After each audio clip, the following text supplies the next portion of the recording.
April 30th, 1945. Berlin lies in ruins, choked by the relentless advance of the Red Army. The Third Reich, once an unstoppable juggernaut, crumbles under the thunder of Soviet artillery and tank fire pounding the Führer bunker. I'm Griffin Johnson, the armchair historian, and today we dive into the cataclysmic Battle of Berlin, a clash that sealed the fate of Nazi Germany. Inside the bunker, Adolf Hitler rages, his dreams of Endsieg, ultimate victory, shattered. Feiglinge cowards, he screams, blaming the German people for his downfall. Across the room, Lieutenant General Hans Bauer, a decorated pilot and loyal confidant, watches in despair. His voice, once a booming echo of Nazi fervor, now a frail whisper, Führer, mein Führer. Desperate, Bauer pleads with Hitler to flee to Japan, Argentina, or the Middle East, anywhere to escape the closing jaws of defeat. But Hitler's resolve is ironclad, his decision final. The stage is set for the Reich's last stand. The battle for the city was among the final major offensives of the Second World War, and it marked the climactic end of the Nazi Empire, which had contracted just as fast as it expanded. In 1945, Berlin had a population of about 3 million, down from 4.3 million before the outbreak of war just 6 years ago.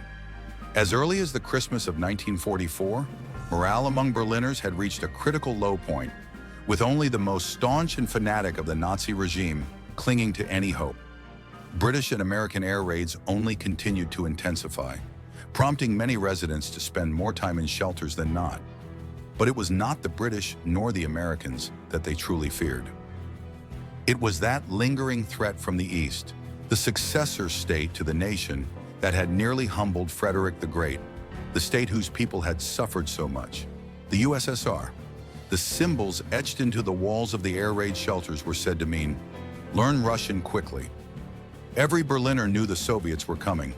Thanks to the Reich Minister of Propaganda, Joseph Goebbels, and his efforts, morale in Berlin did improve after the initial stages of the Ardennes counteroffensive, also known as the Battle of the Bulge, which delayed the Allied advance by 5 to 6 weeks.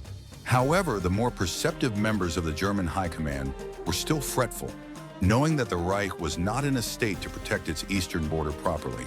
Most notably, General Heinz Guderian, Chief of the General Staff, and General Reinhard Gehlen, head of the Military Intelligence Department for the Eastern Front, were fully aware of the impending Red Army advance, which severely outnumbered and outgunned its German counterpart. Intelligence even knew about the general time frame of the invasion, 3 weeks, and where it would happen, the line along the river Vistula. Thus, it was argued that since the Ardennes offensive wasn't bearing fruit, despite what propaganda said, much of their strength should be diverted to the east. However, Hitler remained unconvinced, believing that the odds could not be so stacked against the superior Germans.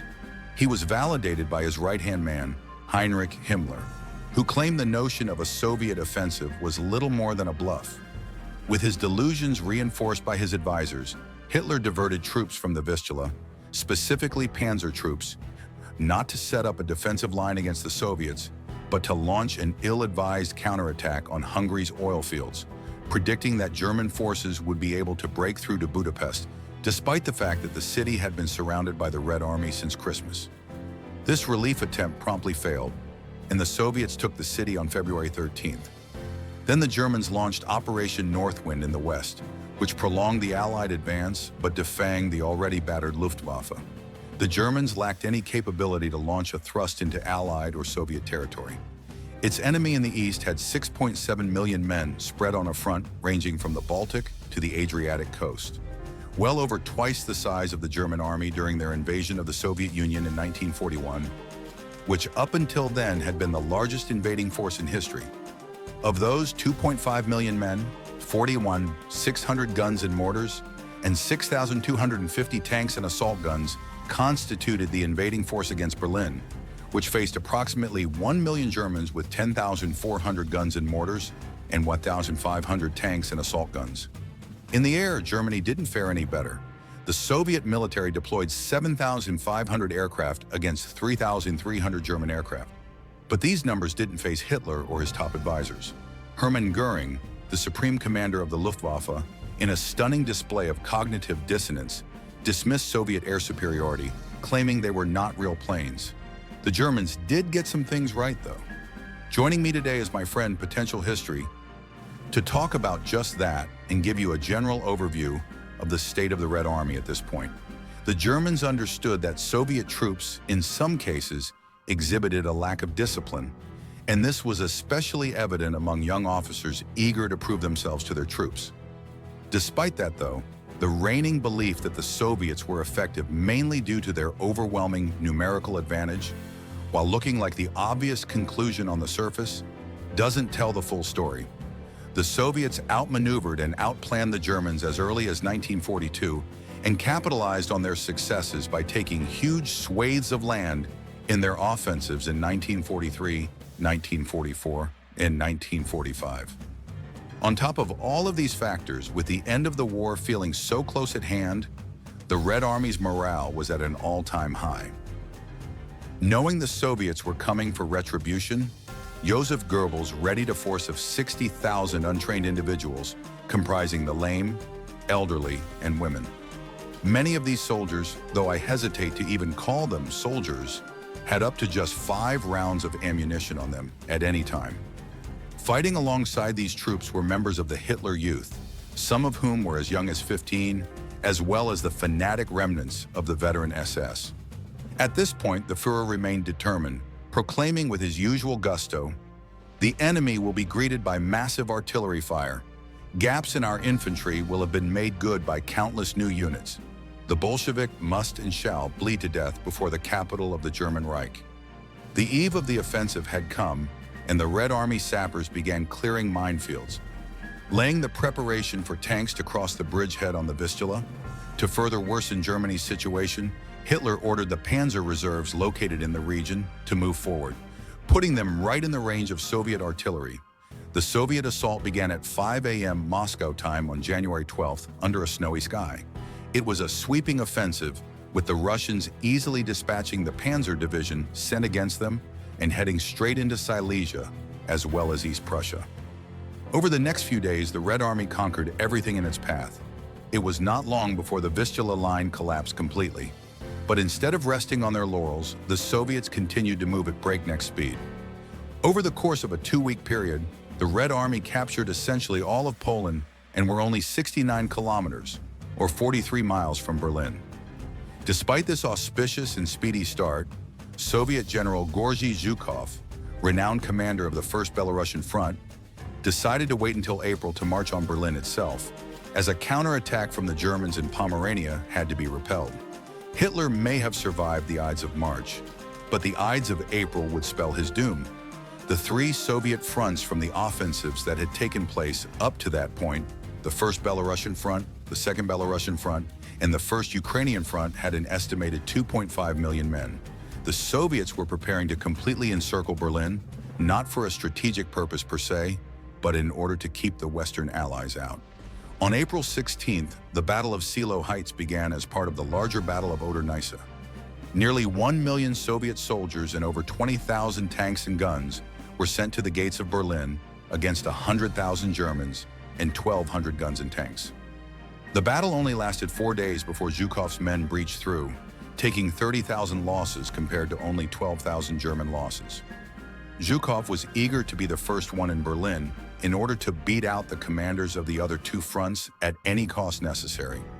Stalin wanted the 3 commanders to race to the German capital, and Stalin, as we all know, was not a man you wanted to displease. The next day, April 20th, was Hitler's birthday, and the Soviets' gift to him was a complete encirclement of his capital, along with heavy shelling.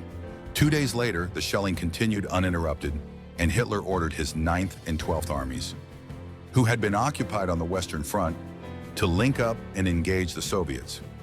This culminated in a number of different engagements, one of which, the Battle of Bautzen, was actually a German victory, but it was too little, too late. The Red Army would not be dislodged. By April 25th, the Soviets were in Berlin itself, but the Germans weren't done yet. Just as in Stalingrad, urban warfare commenced. The Germans fought street by street, mounting machine guns, snipers, and anti-tank weaponry on apartment rooftops where Soviet tanks couldn't reach them. In response, Soviet tanks stuck to the shoulder of the roads, and machine guns were mounted to their sides. Anti-aircraft guns were used to target Germans on rooftops, and flamethrowers and grenades were used to flush out the city's most defiant defenders. Unlike in Stalingrad, there were fewer instances of house-to-house fighting and a greater number of buildings being leveled by self-propelled artillery. Having encircled Berlin before entering it from all sides, fighting raged on all over the city, coursing through the suburbs as well. The Germans were pushed back heavily near the Reichstag, that proud historic seat of parliament that the Nazis had gutted in their ascent to power. While the 1st and 2nd Belarusian armies remained in the city, Konev, commander of the 1st Ukrainian Front, ordered a portion of his force to disengage in order to stop the German 9th Army from rendezvousing with the German 12th Army and relieving Berlin. Thereafter, on April 30th, the Soviets were advancing toward the Reichstag itself. A network of trenches, tunnels, moats, and guns surrounded the area, and many Red Army troops were gunned down as they tried to close in. But gradually the perimeter became tighter and tighter, and the defenders' numbers began to dwindle. When the Soviets finally breached the Reichstag, fierce room-to-room fighting commenced. On the following day, May the 2nd, the Red Army finally neutralized the Reichstag and iconically raised the Soviet flag over it. Berlin surrendered thereafter, and the war in Europe was at an end. On the same day as Berlin caved in around him, Hitler committed suicide. Some 10,000 Germans remained of the 300,000 that had been drummed up. General Helmut Weidling, who took over as the last commander of the Berlin defense area, realized the hopelessness of the situation and made it clear that he favored surrender. Only Joseph Goebbels opposed him, but his resistance was short-lived, as the next day Goebbels took his own life alongside his family.